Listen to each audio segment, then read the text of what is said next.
on the Texas A&M Sports Network. From Learfield, live from Rudy's Country Store and Barbecue on Harvey Road in College Station. Welcome to Aggie Softball Hour with Trisha Ford. Brought to you by Rudy's Country Store and Barbecue. Visit rudys.com to find real Texas barbecue near you. Now, welcome to Aggie Softball Hour with Trisha Ford. Well, howdy, everyone, and welcome to Rudy's Barbecue here in College Station, 504 Harvey Road. Matt Simon with you here. This is the first ever edition of the Aggie Softball Hour, and we have the head coach, Trisha Ford, with us. Thanks for joining us, and can I say welcome?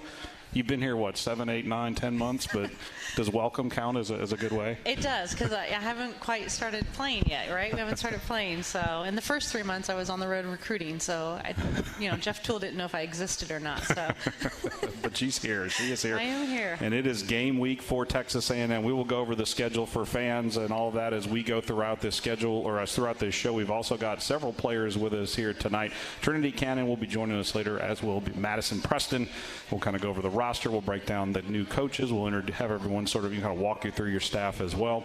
But for you, is this usually the longest week of the year, when you're within the window of 3 or 4 days to play? It absolutely is. It's actually the week and a half before we play. They're ready to get out and beat up on somebody else instead of, for us to be on one team instead of playing, scrimmaging against each other. So they're ready. Yeah. For you, you've done this before. You've taken a different job. This is your, fourth head coaching stop. The first game, do you still get the butterflies when you're wearing the new colors for the first time? Does any of that still come around, or have you been in the business long enough? I don't know if it's the butterflies, but definitely the excitement and just, the anticipation of what this is going to look like, how we're going to play. I do enjoy seeing the players get a little nervous and how they're going to respond and anticipating the first pitch. And I don't know. I enjoy the competition. I enjoy being out there. I enjoy seeing how, that we react to stressful situations. And really, it's not stressful. It's, opportunities. Exactly. Let's kind of walk through your background, kind of introduce fans to you who maybe don't know your full story. I know you're from up in Northern California. You played at St. Mary's. I checked the record book just to make sure, and you're still in there. Yeah, that was a long time ago. You could swing the bat. That's it, yeah. And now I'm a pitching coach, so how does that happen? Yeah. God is a Gale. They just beat Gonzaga the other night, so, I still have to put a little shout out. But, yeah, just a small private school up in the Moraga Hills. Enjoyed my time there. Started coaching there. Funny story, John Rittman, who was at Stanford, called for Maureen Brady, Tom Brady's sister. Okay. Long story, but for her to come be the assistant coach, and she was going into the nursing program. And I said, well, you're looking for an assistant coach. I want to be your assistant coach. And that's how I got the job at Stanford as the assistant. So if you're not going to be promoting yourself, then nobody else is, right? So we say a closed mouth doesn't get fed, right? So, but that's, so I started off, I was John Rittman's assistant for 9 years, an associate head as well there, but, his assistant. And then from there went to Fresno, spent 4 years there and won a couple conference championships. From there went to ASU, and now you guys are stuck with me. So I was at ASU for 6 years. So this is it. This is the last stop. I heard you tell. My husband and I will be divorced if we move again. So this is done. Yeah. Now, why Texas A&M? What draws you? You're coaching in the Pac-12. You've got the lights, you've got the big stadium, all the attention on that conference as well as in the SEC. But what drew you to Texas A&M? What made this be the time for you to make the leap to come here? Yeah, I think, honestly, in the coaching business, you're only hot for so long and then you cool off. We always make the joke that one day they're, building statues, the next day they're tearing them down. So I think, though, A&M, what really draws me to it is the community. I am somebody, I'll talk about bedside manner quite a bit, but I don't want to feel like a number anywhere. I don't want my players to ever feel that way. And so I feel like at Fresno, I loved the community, and I'm still really connected to it. And I wanted to what Fresno didn't provide for me, though, was that big-time college atmosphere. And I feel like Texas A&M is that perfect combination. I think it's a great place to raise a family. We're a crazy athletic family. We love college athletics, so I kind of fit in with the craziness, you know.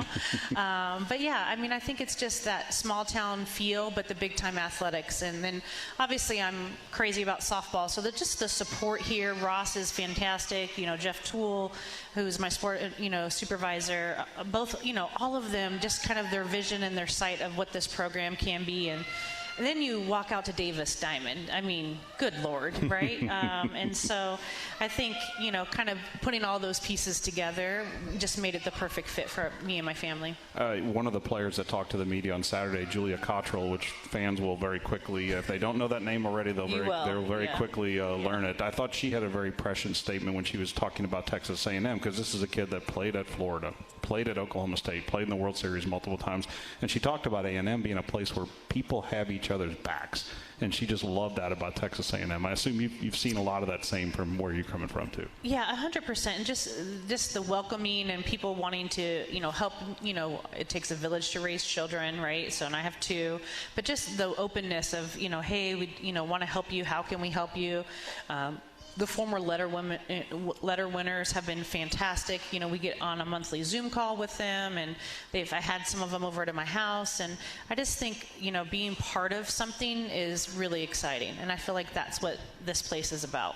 I wanted to ask you about that too, about the reach out to the alumni. You've got some big names and some kids that have won titles, and some kids we see on television. I say kids, they're all women now they're on TV. And what's been their reaction to the change? Because obviously all of them, working with Joe and then the Hall of Famer there, and now a new staff. But how embracing, how receptive have they been to the change?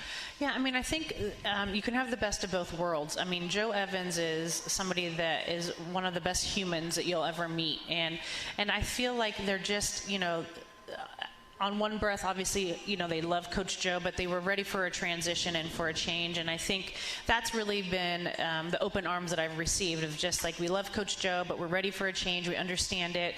And we want this place to be great. When I was at Stanford, I think I had told you before, I was so lucky to be able to come here for, I think it was a super regional. I can't remember, to be honest. My daughter was like 1 year old. And we got to face Gibson and Scarborough. Like, thanks very much. We were at Old Aggie at that point in time. But I don't know. It's just the community feel. Aggies helping Aggies. You really get to feel that when you talk to even Coach Brock's players. I mean, they're super excited, and I don't know. I feel like this was a good fit for everybody involved. And obviously, when you say everyone involved, it's not just the head coach that's changing. You're going to change staff as well, obviously, as that works its way through. The on-field coaches, let's kind of walk through the new faces that fans will see, maybe where, who's coaching third base, who's coaching first base, kind of how you have your on-field coaching staff structured. Yeah, so at first base will be, we call him Coach Hef, but Russ Heffley. He's 27 years, I believe, retired in law enforcement, and been a coach his whole life. He was with me as my volunteer at ASU, and so he transitioned over as well with us, and he will be coaching first base. He deals with catchers a lot, but he's just he kind of balances out Coach Harger and I think our players, I'm smiling at him right now, will tell you that. He's kind of, I don't know, a big old grandpa out there, and Coach Harger and I we're wired very similarly, so he gives a good balance to us. So he'll be over at the first base box. At third base will be Coach Harger, and so he coached third base while we were at ASU, and then obviously I brought him over. He's my jack of all trades, to be honest with you. He's my right-hand man. I think you have to have one of those. Mm-hmm. I always say he's my person, and he'll do our offense, obviously. He works with the outfield. He kind of just dabbles in everything.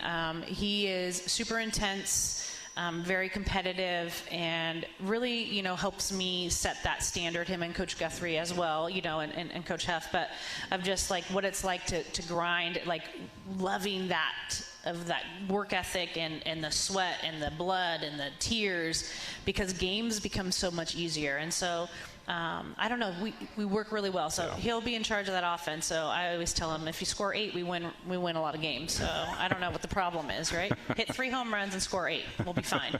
That's the pitching coach in me, right? And then we have Joe Guthrie, who was the head coach at UAB, and he's been everywhere. I'm very fortunate to get somebody like him. He was at Penn State. He's been at ULL.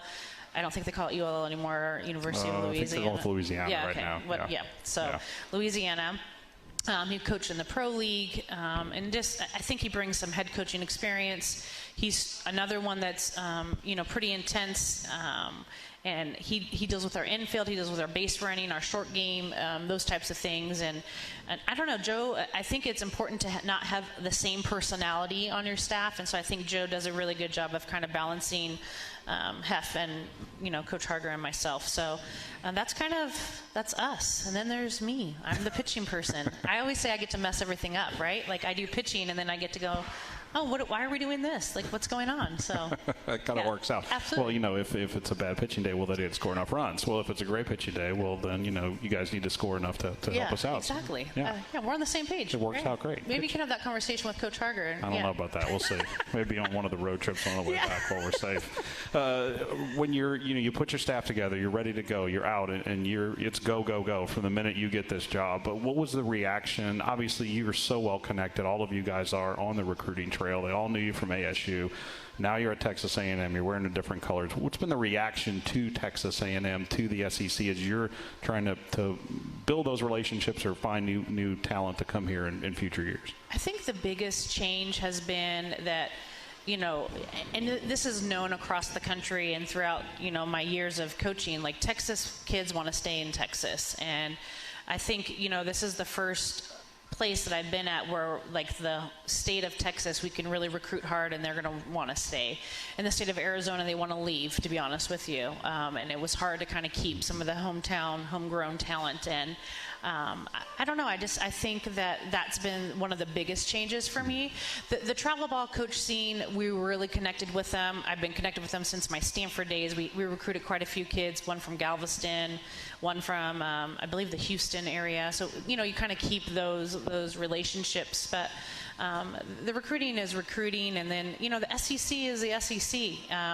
My thing, and kind of what we talk to the players, is I don't really care where we're at. Like, I just want to play at this level with this intensity and kick everybody's what. So that's what we're going to do. We're all for that. There we go, yeah. No question. We will have more of the Aggie Softball Hour with Trisha Ford in just a little bit. The Aggies, and we'll go over the schedule and all this later, but the Aggies are hosting the Texas A&M Invitational. Different this year. It's your only chance to really see this team for quite some time here in Aggieland. So that is starting Thursday. We'll go over the schedule. Thursday with 1 game, 2 games on Friday night, 2 games Saturday afternoon, and a single game on Sunday. That's the Texas A&M Invitational, and we'll kind of walk through that a little bit when we come back to the Aggie Softball Hour with Trisha Ford here from Rudy's Barbecue, 504 Harvey Road in College Station. This is Aggie Softball from Learfield.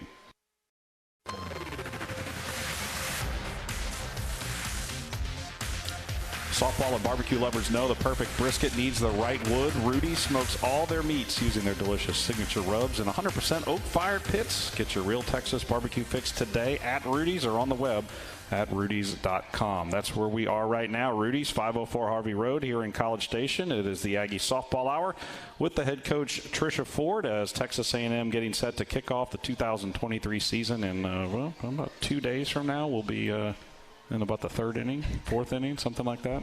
We'll see how that one rolls. Tarleton is the first opponent. Tarleton on Thursday, Northern Kentucky and Tarleton on Friday. Those 2 games start at 5 o'clock. Michigan State, A&M Commerce, 3:30 doubleheader on Saturday, and then a single game on Sunday against A&M Commerce. And like we mentioned earlier, this is the only real chance you get to see the Aggies until they hit SEC play. 4 straight road weekends following this. So come on out to Davis Diamond. The weather's going to be nice. We already checked the weather. Maybe a little chilly, but sunny. No rain after what we've been seeing here the last couple of weeks. Should be good. Yeah. You're getting antsy, aren't you? I can tell. I am. Yeah. I am, yes. Come from the desert to the January and February weather right there. We've talked with you a little bit, or a lot, this last couple of weeks on our radio show about this team and kind of what fans can expect. Maybe kind of give fans a little scouting report of the kind of the style of play that you guys like to get after as you take the field wearing those jerseys. Yeah, I mean, I think our biggest thing is we're just going to be hard-nosed, blue-collared. That's kind of me in a nutshell. I just think we're going to worry about us and kind of our process. We're going to be aggressive. We're going to play the game hard. I always say that I'm a little spicy, and we're going to play a little spicy. So I don't know. I'm excited to see kind of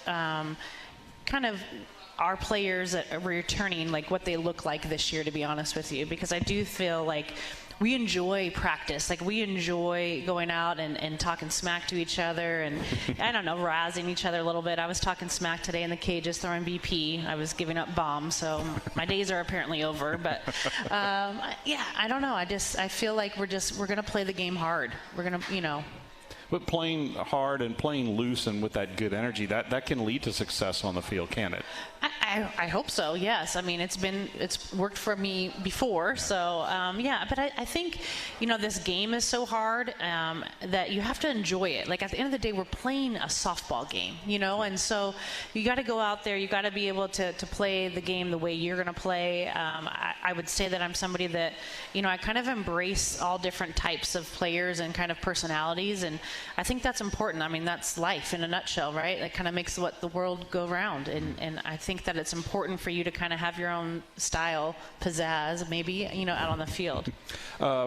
This year, I think, it's a fascinating one, especially for fans of Aggie softball, because, new coaching staff, obviously you're going to have some roster turnover. You combine that with things like the transfer portal and all that. It's a very interesting mix to me, who's watched this team for a while, of veterans and faces that fans are going to remember. But if you're coming to games, you're going to need a roster card, because there's a lot of new names and new names that are going to be significant contributors to this group. Maybe before, I don't want to necessarily go through the entire roster, but before we kind of dive into some of the newcomers and returnees, how have the returners and the returnings sort of gelled with the new faces that you guys have brought in? Well, I think it's just kind of goes to show what being an Aggie is, with how this transition has happened, whether it be with me and the returners, or our returners with our new, I call them newbies, whether they be transfers in or freshmen. And I just really think they've done a great job of bringing them in, putting them underneath, their arms and kind of guiding them through things. And I think, it takes you a little while, because we were about 50-50, so you're like, what's going on? We got a new coach, she's a little crazy, what's going, how's this going to work? And I do think the consistency is that I am a little crazy, so they can all kind of bond about that, But I don't know. I feel like they've just done a great job of getting to know each other off the field. I think that's important. One of the things that I felt like made us so successful last year was that our team was super close. And I feel like this team has those ingredients again of just being super close on and off the field. And then you get to know, like, what makes so-and-so tick and being able to kind of, get the extra mile out of them. But really, I just have to commend the players that Coach Evans obviously recruited. They're just really good people. And I always go back, because I'm a mom. Actually, their parents are good. That's what I'll say. So they have good parenting, yes. Great, the parents there.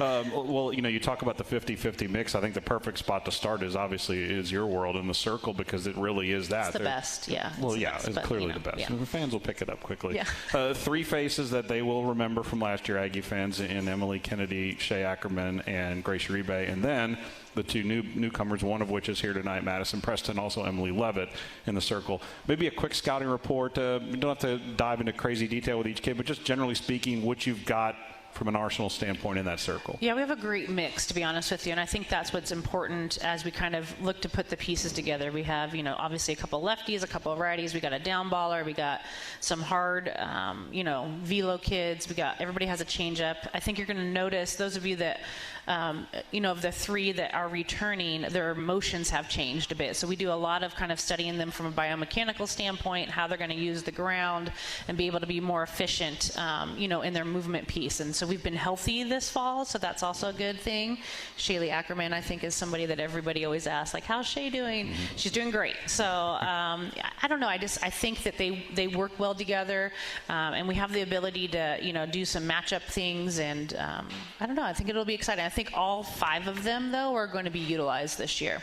I think what's interesting is the way that you guys have, and not that the former staff didn't, but you all really have dove with both feet into the data and the analytics and the systems, and we'll ask some of the girls about that when they come up in a minute. But how important is that from you guys? How does it help make a lot of decisions easier? Is it something? Is it a constant teaching tool, or is it a little bit of everything? And how important is that in the program? Yeah, I'm going to tell you it's probably a little bit of everything, to be honest with you. I think you can bombard the student athletes with information, and so really it's a lot of, it has to do with me and like, okay, if, Preston's ball's not having her normal, she's getting a little cut on it, then there's some things that I can go to her and from a mechanical standpoint and just clean up. So it just kind of gives me information, and the thing that I always say about math is it doesn't lie, right? It's not emotional. So I think it's more informational. I do think, though, like, especially from an offensive standpoint, and even, Preston will tell you, like, she'll be like, that's not a great pitch. I'm like, well, it dropped 10 inches, so you're being crazy right now. So, we can have those very open conversations. And I think from an offensive standpoint, you kind of understand, because people are like, oh, you're going to put the ball in the air, blah, blah, blah, blah. You have a launch angle swing. That's not really a thing. It's really about, and Coach Harger will talk about this, when he talks to our players, it's really about your contact point and where you're catching the ball out in front. And so I think our players understand, with the technology, you're just always practicing at a certain intensity level. And I think when you practice at a certain level and you're, always competing because they're competitive, right? Then you bring it out onto the field. And then when you bring it out onto the field, you bring it back into the cages and you just get better and better and better. And so I think as a coach, you have to understand what to use technology-wise. But at the end of the day, it's about managing people. That's what good coaching is about. And so you have to understand what makes them tick. We talked about the pitching a little bit. Now let's flip over to the offensive side, and then Harger's not here, so you can say whatever. You can say whatever you want to know. Absolutely. Again, the same kind of scenario. At least the first weekend, it kind of looks like the lineup's going to shake out where it's about half or so of returners and about half or so newcomers, give or take. But some very familiar faces. Another one sitting over here, Trinity Cannon. We'll talk to her in a minute. With the starters in the infield, and you've got some really key pieces that you brought in from the transfer portal as well. Maybe a little bit of an offense-defense sort of scouting. Yeah, I think our infield, we don't have a lot of depth, just being very, very honest, which that's one of my good or bad things about me, right? And so you're going to see, Coco, Rylan, Amari Harper, who's a freshman, and Trin was super, just super unselfish and somebody that played third base quite a bit, obviously.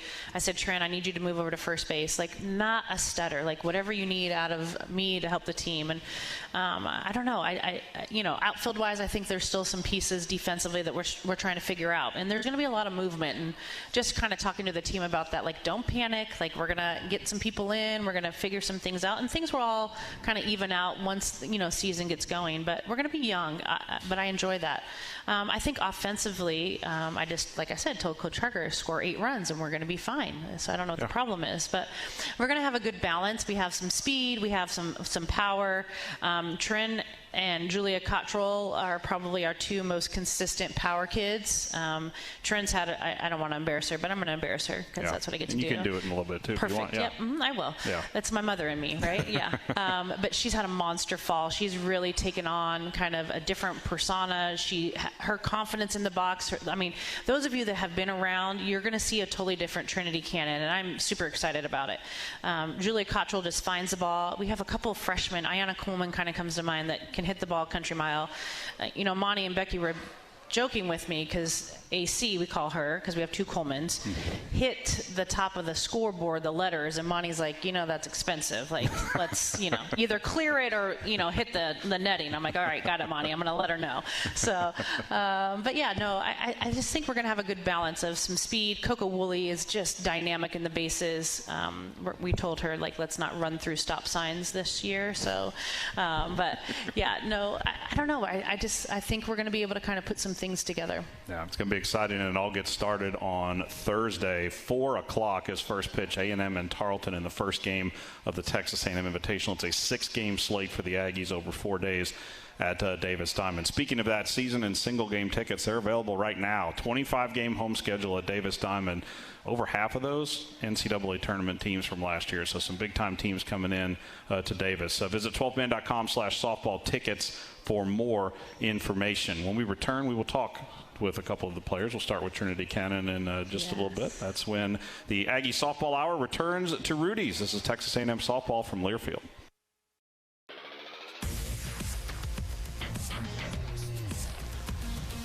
Whether your team is home or away, T-Mobile has Texas A&M covered. From coast to coast, fans are getting more coverage and incredible value as T-Mobile brings 5G to hometowns across the SEC. Switch now and make T-Mobile your hometown network. Welcome back to Rudy's Barbecue, 504 Harvey Road in College Station. It is the Aggie Softball Hour. We're visiting with our head coach, Trisha Ford, and now we've brought up to the hot seat junior Trinity Cannon, now first baseman, which we knew that, but we revealed it to the masses here in just a little bit. How's everything going? You excited about Thursday? Oh, I'm super excited. We've been talking about it all week, and I keep telling my boyfriend, I said, 2 sleeps, and that's it. It's going to be here. It's almost here. It's almost here. It's got to be, as well, let's start with the transition. With the coaching change, your first opportunity to meet Coach Ford, what was that like, and at what point did you decide, you know what, I want to stay here, I want to keep going and see what this program can do? I never had a doubt about her coming in, and I never wanted to leave this place. Not only do I want to get my degree from here, but from the get-go, we had a Zoom meeting as soon as she came in, and I loved her immediately. And so she moved in, and then all the other coaches started falling in, and I'd come up to the field every single day to meet the new faces coming in, and I loved every single one of them, and it's been a good transition for us all. And as you make this transition and the roster fills out and there's some leave and some come in and people stay, at what point do you start getting really excited about the potential of the season? Is it in the fall? Is it maybe more in the spring? Or when did you kind of get to that point?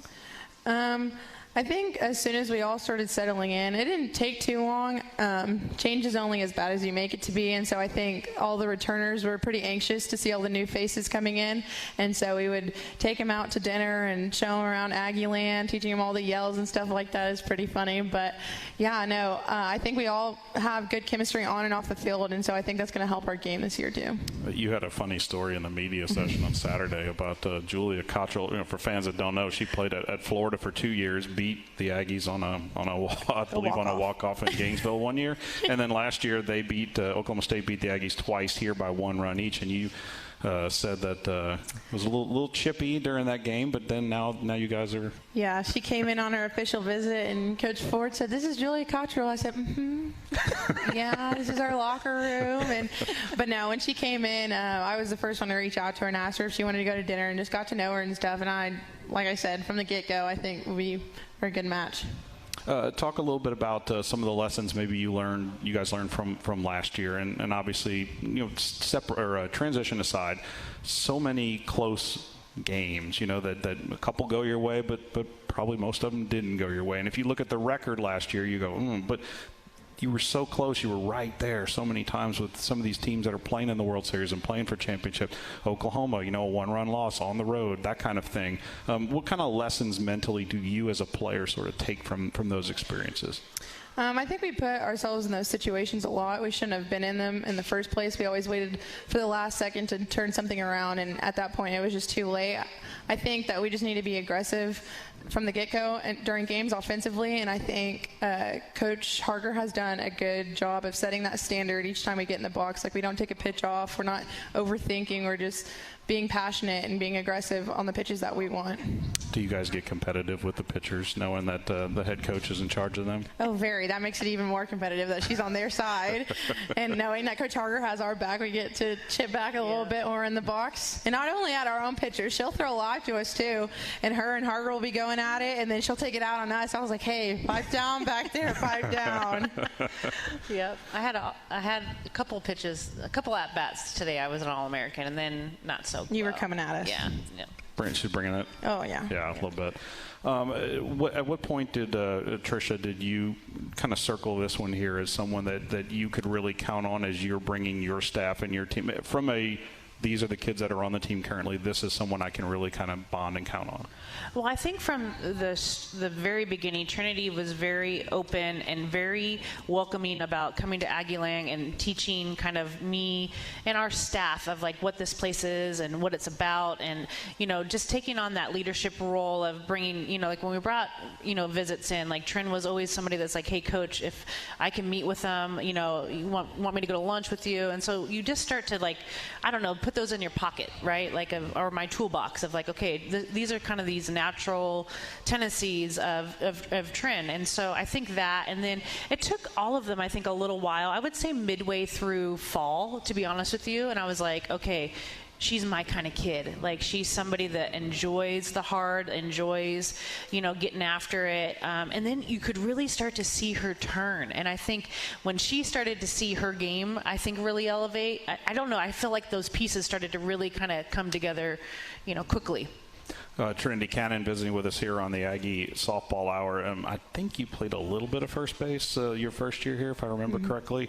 How excited are you about making that a little more of a permanent thing and being out there and being one of the anchor leaders sort of on the infield? I enjoy I can definitely never play the outfield, so anywhere in the infield is great for me. And so, yeah, I played a little bit of first base my freshman year, so I'm familiar with it. But learning a lot of new things from Coach Joe this year has helped me. I think we're going to have a pretty solid infield compared to last year's team. We just have a little bit more experience under our belt. Coco, she's done a phenomenal job with this transition too, just embracing all the new techniques that we've been taught, and I think it's only going to make us better. Another thing I thought that really stood out in the press conference on Saturday was they asked you guys, generally speaking, about goals during the season, and you kind of spoke up and said, we want to host a regional. This is a goal that we have. How important is that for you to not only sort of visualize that goal, but to say, hey, no, this is where we want to be here in year one? Davis Diamond is a place to host a regional, and I think not only for ourselves that we want that as a goal, but this whole community. We've had some of the security people come up to us and say, hey, like, make sure y'all are hosting so we can keep working these games and watching y'all play and stuff. So not only for ourselves that we see that goal, we see it to do it for other people too. A couple little personal things here. Kind of tell us a little bit about your family. Do you have brothers, sisters, any siblings, and are they athletically inclined as well, if so? Yeah, so a lot of my family's listening in right now because we're all spread out over Texas. But yeah, my dad played football at North Texas, a year at Sul Ross in West Texas. My mom played volleyball at North Texas, so I come from a pretty athletic family. My older brother played 2 years at Ajuco in Oklahoma baseball, so we grew up playing with each other, and he was a good role model for me. My little brother is an absolute unit. He's about to be 6 foot, a freshman in high school, and he'll play football. And I used to be able to take him, but I can't anymore. And then we got my little sister. That's just the princess of the family, and she's playing basketball right now, so I'll take it. But she came up to me not too long ago, and she goes, "You playing dirt?" It's kind of gross. Yep, Zoe. That's exactly what I do. I play in dirt. But, yeah, pretty athletic family. Yeah, it's you strike me, I'm assuming, as someone who probably played a bunch of sports growing up. You bounced around, didn't you? Yeah, my mom was pretty upset when I picked an outdoor sport since she played volleyball. I played basketball, volleyball, and so she had high hopes, but I stuck with the outside. If you weren't playing softball, what would you want to play? I definitely enjoyed volleyball, but it's not – you can be aggressive in volleyball, but I feel like basketball and softball is a little bit more for me on the aggression side. So I played varsity basketball my freshman year, and I genuinely enjoyed that. I asked Coach this earlier about the week leading into a season. Is it one of the longest weeks of the year because you can finally not have to look at maroon and white in the other dugout? You can actually see some other colors. Yeah, no, we've all been, like I said, I keep counting down the sleeps. I keep texting my family, it's coming. My dad's texting me, I'll be there Thursday. I can't wait to see you. But with the girls, yeah, we were in the weight room going on, and I said, hey, last lift of the week before we get this thing going. Everybody's excited. Well, and she talked earlier when we were talking about just generally speaking in recruiting about Texas kids wanting to stay in Texas. For you, what's that, probably 2.5, 3 hours, give or take? How important is that for you to be able to play in Texas where your family can come see you as often as they can? Me and my dad grew up. My mom would go with my older brother, and my dad would, for the most part, take me to my games. And so for me to be able to stay in Texas and have the opportunity to play at A&M was a big deal for me. I had some visits set up to go to northern schools, and not only was I not a big fan of the cold, but I definitely am a big family girl, so being close to home is a blessing. No wonder you two get along so well. You both can't stand the cold weather. I feel like that's normal. Yes. That's why you're scooting out to Tampa and to Palm Springs in the next 2 weeks there. And just last question before we go. You play here. You played here for 2 years. You played in big games. You played in big scenarios. You looking forward to this? We're not trying to look past this tournament this weekend, obviously, but you're looking forward to this Clearwater tournament, the ESPN tournament with all the big teams coming in.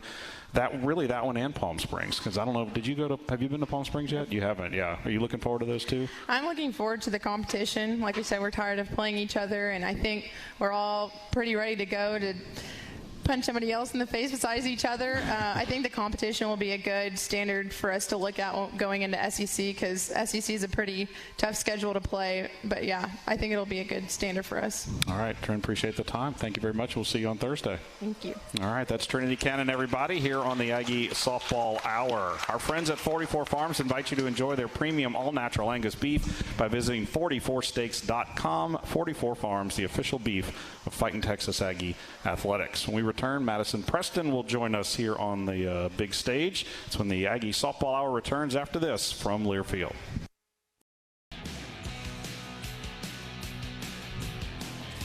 While you're cheering on the Ags, let ABC take care of the house. When it comes to making sure your home is protected from all pests, it's nothing but net with ABC. A proud partner of Texas A&M Athletics, ABC Home and Commercial Services are specialists for your environment. Welcome back to Rudy's Barbecue, 504 Harvey Road in College Station. It's the Aggie Softball Hour with Trisha Ford. 2 other episodes of this scheduled for the year. We've got one in mid-March.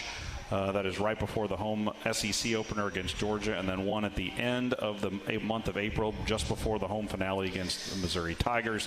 All of that information available at 12man.com/softball hour. Joined now by, I had to check this, senior Madison Preston. It's a new roster. I have to learn these things. So senior Madison Preston out of Centralia, Missouri, joining us. Thanks for coming and hang out with us tonight. Yeah, thanks for inviting me. Did you have much of a choice, or did coach just say you're coming? She just texted me and said, hey, you want to come? And I was like, sure. So there we are. Yeah. Your journey is an interesting one, I think, too, because you have played at, Julia's another one of these that has played at several schools. You played at Alabama for 2 years. You were with Arizona State for a couple of years as well. I am assuming the reason that you are sitting here with us today is because of that woman sitting right over there. Talk about maybe your relationship with Trisha Ford and kind of what she's meant to you as you've grown, from probably a high schooler into a young woman. Oh yeah. I think that when I went to Arizona State, when I was looking to transfer, I really wanted to make sure that I had a really tight relationship with the coach, and I just had a really good feeling on my visit, and I felt like I would have a great relationship with her when I went to Arizona State, and I did. She got me through some hard times. And I would do it again. Yeah, she's been with me through a lot, and it just shows who she is, that she's still standing by me after all the things I've been through. We'll get to a little bit of that in a minute, but on the field, the team's going to take the field on Thursday against Tarleton. I looked it up. March 8th, 2020 was the last time you threw a pitch in a competitive, in a game. That was right before COVID hit, and then of course you hadn't played the last 2 seasons. How excited are you to get that ball and walk out in that circle in a game? I'm very excited. I've kind of forgot what it felt like. So it's definitely exciting. And it's kind of brand new a little because it has been so long, but also I have to just keep telling myself that I've been here before, I've done it before. And it's going to be really exciting to be able to do it again after so long. Her journey, Trisha, I think is interesting because, she has the gap of time when she didn't play, but she's pitched in big-time games and been in elite programs that have gone deep into regionals and supers and World Series. How much are you going to lean on a kid like this from a leadership standpoint? Yeah, Press and I have a special relationship, and I'm going to brag on her a little bit. I think the thing that I admire the most, and there's a lot of things I admire about Press, is she always chooses the hard, and that's a conversation her and I have had for probably about 5 years now. And when she was in that, making that transfer from Bama, she had, lots of opportunities, and we were the hard choice, and she chose the hard. And I think, obviously her and I have kept in touch, and she chose the hard again to come to Texas A&M. I mean, this is not comfortable for her. And I think I'm so excited for her and what this means for not just for her, but for her daughter, for her family, of kind of being able to show her some life lessons that that I think that she could have easily ran from, but she chose to come back and finish and do it the right way. And so I'm super excited for her. Her and I have very different conversations now than we did when you first came to ASU, and I've enjoyed it. Like, I enjoy all aspects of kind of, where we started, and then obviously, now our bullpen talks are different, and she's just a different person. And her mom and I talk about this a little bit. Like, I go to press for, like, hey, how are you feeling? Like, what is the gauge of, the team from this perspective? And she just has a much better head on her shoulders now.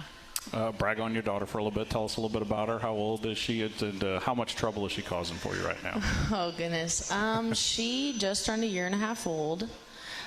Is she trouble? Yes. God is paying you back, sister. Yeah, she definitely is like, I think of her, sometimes she's sour and sometimes she's really sweet, but when she's sweet, she's the best, truly.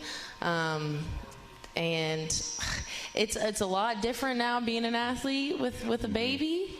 But it's pretty cool, and it adds a whole different perspective to the game. So I do really appreciate that part of it. And just that one day, hopefully, she could be like, wow, my mom played and I was there with her. I don't know how many kids get to say that. Yeah. So, yeah, it's pretty exciting. And you probably got a whole locker room full of free babysitting, right, if you need it? Oh, yeah. They love Kendry. Talk about that. Let's talk about the locker room and you as one of the new faces that have come into this, and as coaches are trying to sort of gel the old with the new and all that. How's the transition for you been specifically in that and in kind of bonding with this new group? I was really nervous coming in. I was scared people were going to be like, what's this mom doing here? But honestly, it went way better than I ever expected. Not only with the new people, but especially the returners. With all of the newcomers, they really just took us in completely, just like Trin said. They really took us under their wing, and it's been great. I think our team has a really awesome dynamic. I don't know how many teams I've been on that there's really no drama, there's no fights, there's no this, there's no that, and I feel like this team really has that, and I think it's pretty cool and really special. Yeah, and that's, I think, that can translate onto the field. No, like I said, you were at Alabama, and then that's an elite program, and then you were at Arizona State, also an elite program. Now here, as you guys try to build this back into one, that kind of stuff matters, doesn't it? No, definitely. What happens off the field is almost just as important as what happens on the field, and they definitely directly correlate with each other. And being on several different teams now, I've seen both sides of it. I've seen teams that have really worked together and we play awesome, and I've seen teams where there's little things going on, and it really did affect the game. So I'm excited for this season because I think we just have a special group. Preston's the only one, though, that's actually played for me in this program. So yeah, that is there true. was a lot of questions from the pitchers of like, okay, what does she mean? Like, what's going on? And it was funny because at the beginning, when you first came to me from Alabama, it was like I had to build your trust, and you were like panicking, like, what is this woman doing? And now Press is in the bullpen, and she's like, relax, she knows what she's doing, just trust her. And I'm like, yeah, okay. You got it. Last question before I let you go. I always like to ask pitchers this: can you pick up a bat, and can you rake? She can. Tell them about your high school. I did hit in high school, and I was pretty good. It's very humble. Yeah. I think there's a record. Wasn't there a record? Yeah, I do have a couple records at my school for home runs, and I think RBIs in a game and stuff. I hit for a little bit at Bama. I wasn't expecting to hit when I went to Bama, so I definitely wasn't prepared. And then I decided I'm going to back out of that. But obviously don't hit for Coach Ford. No, we have others that can fulfill that. Yeah. But yes, I guess if I Well, not now, but back then, if I needed to pick up a bat and hit, I think I definitely could handle it. All right. Well, Madison, really appreciate the time. Thanks for coming to visit with us, and we'll see you on Thursday. Yeah, looking forward to it. Thank you. Madison, Preston, everybody, appreciate the time with her. And we will be back to close out this edition of the Aggie Softball Hour from Rudy's Barbecue in just a bit. This is Aggie Softball from Learfield. This copyrighted broadcast is an exclusive presentation of Learfield under the broadcasting rights granted by Texas A&M University. Reuse of this presentation is prohibited without the express written consent of Texas A&M University and Learfield. Announcers are provided by Learfield and Texas A&M University. Almost done here on the first ever edition of the Aggie Softball Hour. And in the little bit of time we got left here, Trisha, this weekend, 6 games, 4 teams coming in. Obviously, you want to win the 6 games, but outside of that, what are you kind of looking to see out of your group this weekend? Yeah, I think the biggest thing is just how they're going to respond to adversity. There's going to be some things that don't go our way, whether it be a call, whether it be a strike zone, whether it be, a thumber throwing 58 from the left side at us. So I want to see who's my gamers, who's my kids that are going to step up, who is kind of unemotional and just goes about their business. So I don't know. I'm excited to kind of see what their DNA really looks like. And for Aggie fans that have been around a while and watched a lot of Aggie softball, Michigan State is coming in out of the Big Ten Conference. Their coach, you would recognize, Sharonda McDonald-Kelly, who played here with in the World Series team in 2007, was an all-conference player for the Aggies. This is year 1 for her as the head coach at Michigan State. I know that'll be fun to have her back in town. She's awesome. So, yeah, we might have her throw out at first pitch, which she's like such a modest and humble person. She's like, I really don't want to, but I will. And I'm like, I appreciate it. Yes. Yeah. You get there. All right. We appreciate the time, and we'll see you this weekend at Davis Diamond. Absolutely. And I want to do a little shout out to Riley Wiggins. Happy birthday, and we'll see you tomorrow at practice. All right. All right, that will do it here for this edition of the Aggie Softball Hour. Thanks to Trisha Ford and Trinity Cannon, Madison Preston for visiting with us as well. For our producer back at Jefferson City, Ross Steiner, and Kevin Menchow here at Rudy's, my name is Matt Simon. We'll talk to you again next time. This is Texas A&M Softball from Learfield.